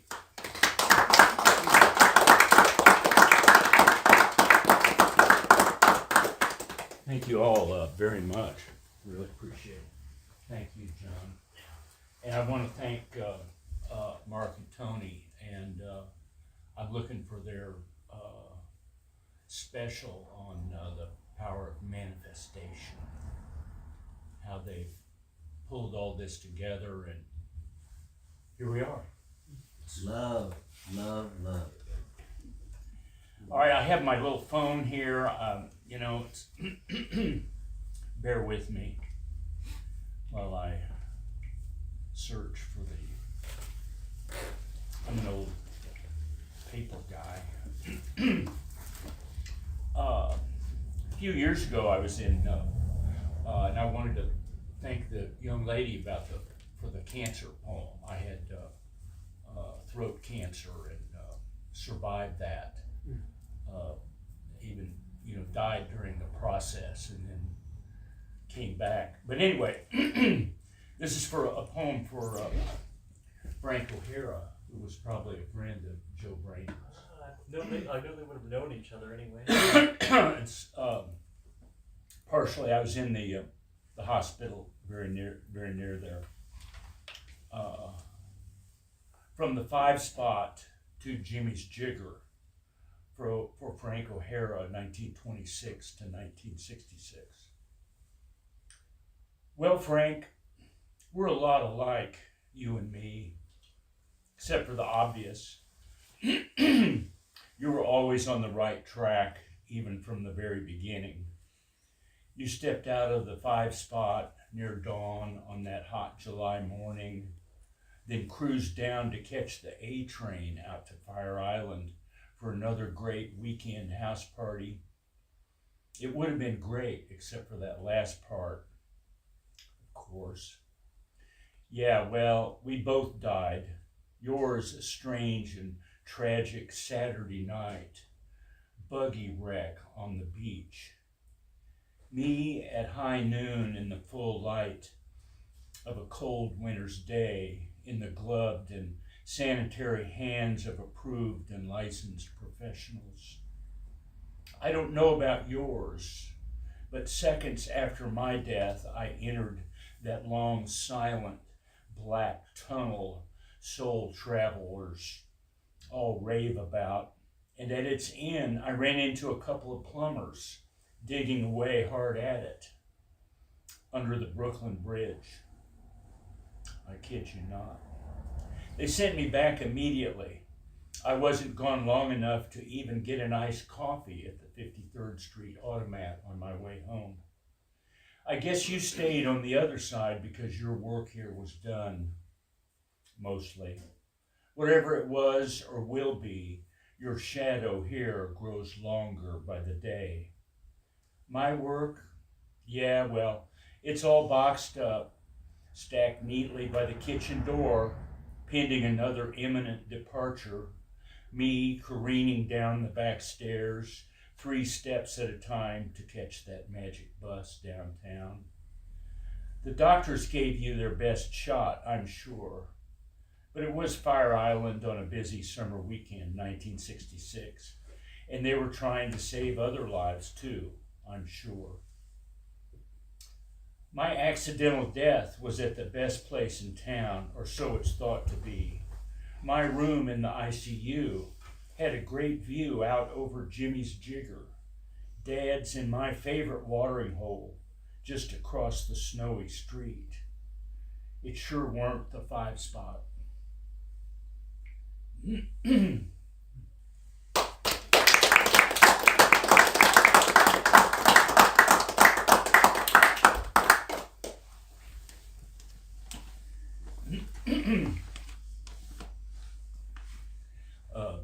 Jason Reberg, my buddy and editor, he told me I shouldn't leave my poems, in a box under the bed for like 5 years. I should get them out into the light of day. Anyway, this is just a few days old, so we'll see what happens. Numbers fraught with meaning. I should give you a little backstory on it. A buddy of mine recently retired, and he's, was a genius cabinet maker, and so he got one of those Amazon Prime delivery vans and finished it out just like, it should be in the Museum of Modern Art. So he went all the way down to the end of Baja on this thing with his dog, and left his girlfriend at home. I don't know, I never really got that, but numbers fraught with meaning. Well, what do you think of the world out there on the cusp of spring? All roads lead through Rome and Carthage. Yeah, one filled with grave and cold stone nudes, and the other now plowed under with road salt. The spreaders and scrapers work overtime into the cold nights, waking the neighbors. But not me. I'm up scratching away at my clay tablets in open sores. Carthage and Rome, yeah. First cross the Alps with your elephants, full of horsepower, all the way up to the crossroads at 61 and 13. Numbers fraught with meaning, not lost on us for sure. Lots of great little places to stop, or to be stopped at up that way. I know, it's nice down by the sea with all the boats and all, but under the ever-sparkling and changing blue waves, there's a lot of mystery down below in the dark. It's a lot further down than most of us probably want to go. It gets pretty philosophical down there, or at least officially archetypal. In any case, we will want your completed report on our desk bright and early Monday, or any other day that ends with Y. We want to make that same exciting trip and know full well that the roads are open year-round for the brave, courageous, and the chicken chic alike. So, Pilgrim, it's been a great run for sure. Please take a minute or two at the next crossroads of your choice, the next roadside rest or freshly painted historical marker, and drop down carefully on your fragile ancient knees. Give thanks to the powers that be as you see them, and vice versa, of course. Throw off your original mask, light up a cute scented candle and a big blunt. sacrifice a fresh, road-killed armadillo, and give thanks that you are not speeding up the off-ramp to the super smooth slab, now awash with surf and incoming refugee boats to demon-filled Florida. It's a lot hotter down there this spring break, probably from the burning books and the outgassing from fracking stations way out on the blue horizon. They now all look east towards the great desert fires blackening our skies.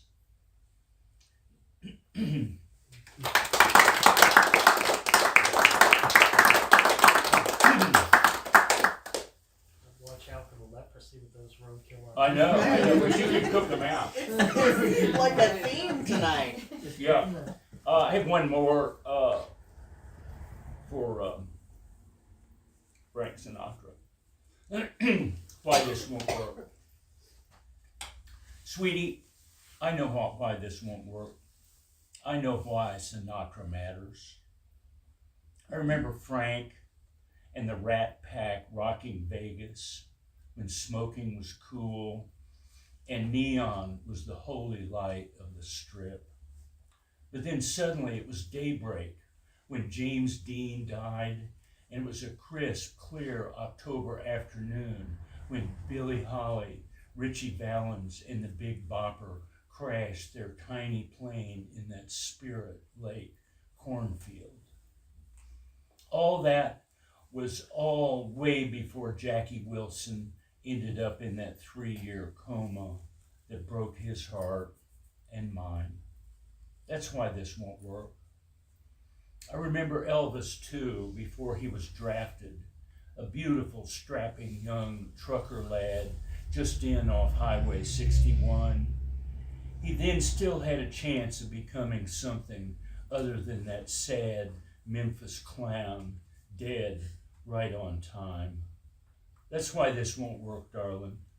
My heart is encased in so much death memory and tear-filled longing that I can't say anything about Billie Holiday or Clifford Brown or Bird or Jackson Pollock, drunk long before he left the party, death car keys in hand. Honey child, I've fallen, jumped, or been pushed out of so many mile-high office windows, off so many rusted and rivered bridges, like Chet Baker and Billy Joe McAllister, drowned like rats and cats in sacks tossed off a underbid and RICO'd levees beyond count. That's why it won't work in a nutshell. It seems just early yesterday morning when Ian Fleming succumbed to his own train wreck life, finally escaping Smersh and the Czechists, totally bled out by 13 thrillers in August 64, taking the underground just after Stephen Ward.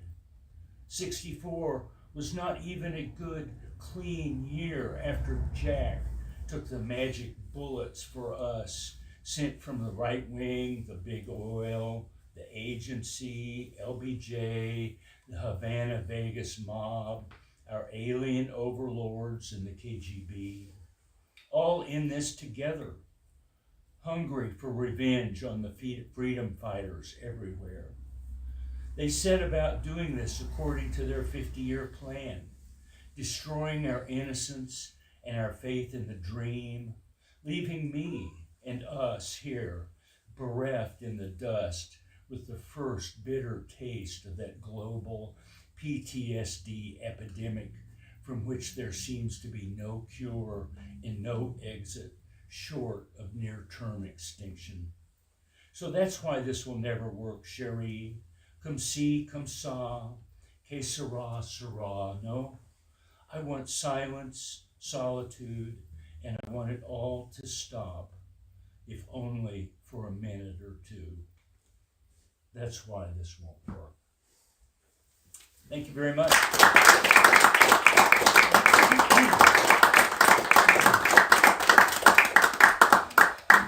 And new stuff? What's new? I'd say within the past, since COVID. Okay. Is that new? Yeah, I'd say so. Yeah, like Steve said, I'd just like to thank everyone again for being here. Our last reader for the evening, and why I flip-flopped you guys, was because I thought Mac might play some music, so I wasn't sure if you need setup time. I thought about it, but not tonight. Yeah. Not tonight. I'm sorry. Oh, I don't know. I just Sorry, figured you John. might need setup time, so I wasn't sure. No, it's okay. All right. So the last reader for the evening is Mac Thorne. Mac.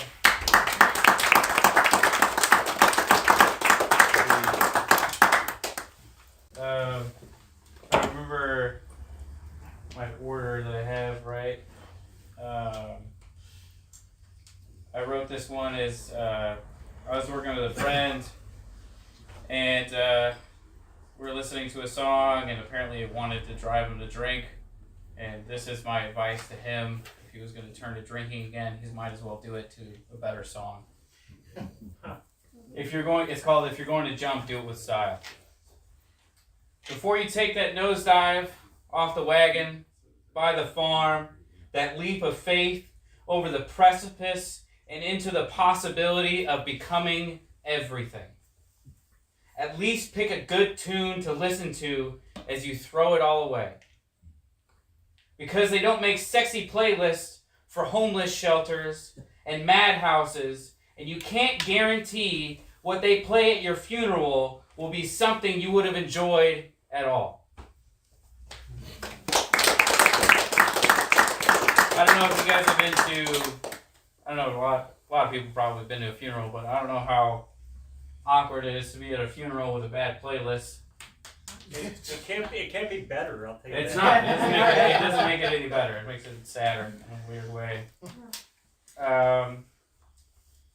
This one's called Rat Tail. It's kind of more of another advisory poem, but it's more of just kind of an advisory to a younger self to not be ashamed of where you're from. It's called Rat Tail. Look here, little one. All you need to do is grow that rat tail until it's as long and wide as the river Thames. Smile whenever possible to show off those silver and gold capped teeth. Give love to every hound, mutt, and pup you see along the way. Because this life we got here is short and full of people that want to cut you down with razor sharp words.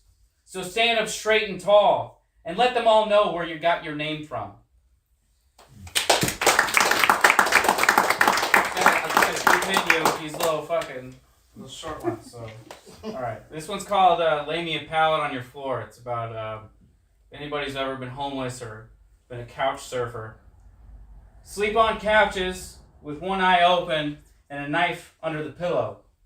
Kindness comes at cutthroat costs. A hand to help you up and another to tie the noose around your neck.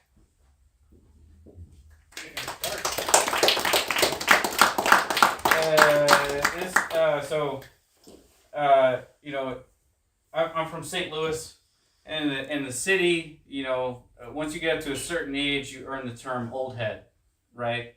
And around here, I like referring to that age group as flat tops. It's up to a certain age. It's kind of like it's a respect thing. It's just, you have a lot of wisdom. You don't fuck with people anymore. You're not in competition with anybody, but you're just there, and I call them flat tops around here. And this one's called Rattlesnakes and Flat Tops, and they were all sitting around the bar talking about which snake bites they survived. In the afternoon, the old flat tops and their wives sit around in the Pall Mall ashes of the night before, lamenting on snake bites from rattlesnakes, cottonmouths, and copperheads, showing off their scars to anyone with eyes to see, bragging about how death misses chance. Tall tales from taller bar stools, the womb of great American folk tunes.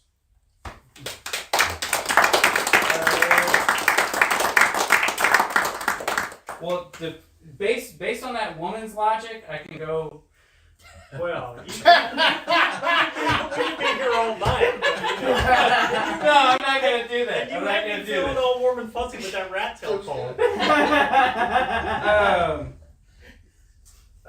Well, I had to choose between like these two ones. One is that last curtain call one. Okay. And the other one is the 1970 Virginia State Fair. Do them both. I like the Virginia State Fair poem. That's a good poem. You like that one? Yeah. All right. That one's. I feel like that one's a little bit more inspirational than Last Curtain Call. Last Curtain Call kind of. All right. I'll do. This one's called 1970 Virginia State Fair, and this is just more stuff that you hear on bar stools. If you sit around long enough. A regular named Shorty at the regular place once told me that his father knocked out Joe Frazier at the Virginia State Fair and won $400. In the center of the state fair sat a boxing ring, and in the middle of the ring was Joe Frazier. The champ declared to the state of Virginia through the wired microphone that with anyone brave enough to step in the ring with him for $100, for one round, they'd win $400. His father was a Golden Gloves boxer and was afraid of no giant, no titan with hammers for fists. He raised his hand and jumped in the ring with determined grace and speed, threw on the gloves, and demanded the bell to be rung. A quick scuffle ensued, torpedo fists swung from battleship arms, with shoulders and elbows turning into a blur of flesh. The crowd around the ring cheered on the battle, then gasped as the colossal champion fell to the ground and Shorty's father raised his hands into the Virginia sky. Shorty said that after his father's victory over the Titan, he bought all the whiskey one man could handle and big scoots of ice cream for him and his brothers. Sit long enough in a dive and you will hear all the sea stories, fables, larger than life, or even bigger than Joe Frazier himself.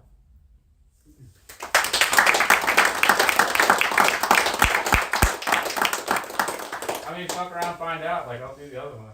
Do it. Okay. It's all. So this one's called Last Curtain Call. This is just another conversation on a bar stool. A woman that looked like she had lost a fight with a makeup consultant, waterboarded. It gets worse. Waterboarded by foundation and blue eyeshadow, sat down on the bar stool next to me with her daughter on the other side. She asked the bartender for a Shirley Temple and then announced to everyone that would listen that it was her birthday. I was afraid to light my cigarette because of how much hairspray that was holding up her 80s beehive together.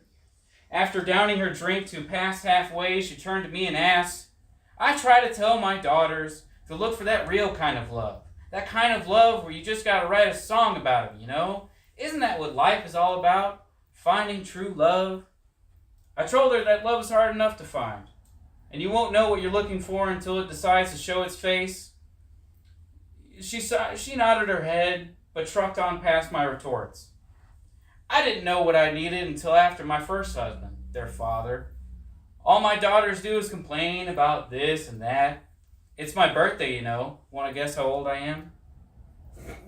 I felt bad for her daughter, sitting there looking bored and emotionally overdrawn as her mother cast reels into the dive bar pond to fish for compliments that made her blush in the 80s. The same way I had sat with my mother, waiting for flirting matches to end with strangers, waiting for the punchline that I knew would be about me to hit me across the side of my face, waiting for praise that would never come. Parents that live for the spotlight look at their children as a curtain call, like someone who's trying to take their spot on the stage, when all they wanted was a mother in the first place.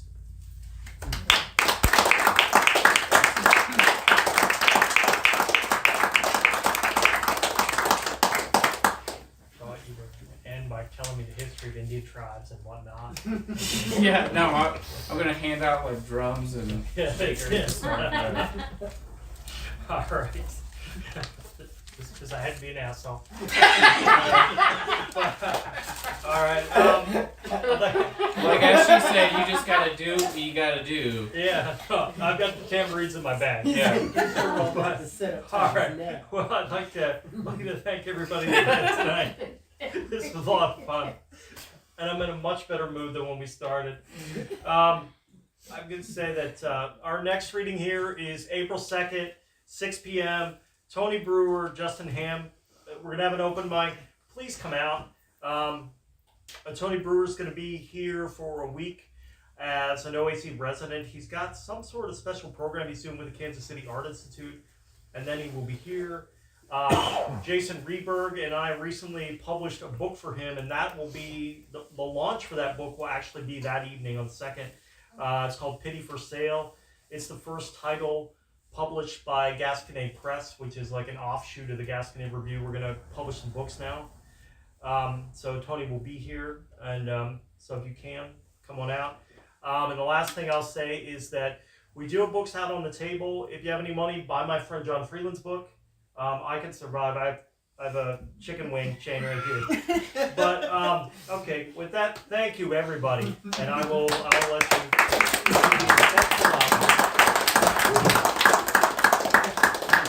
Now you have to tell Fantastic a story time. about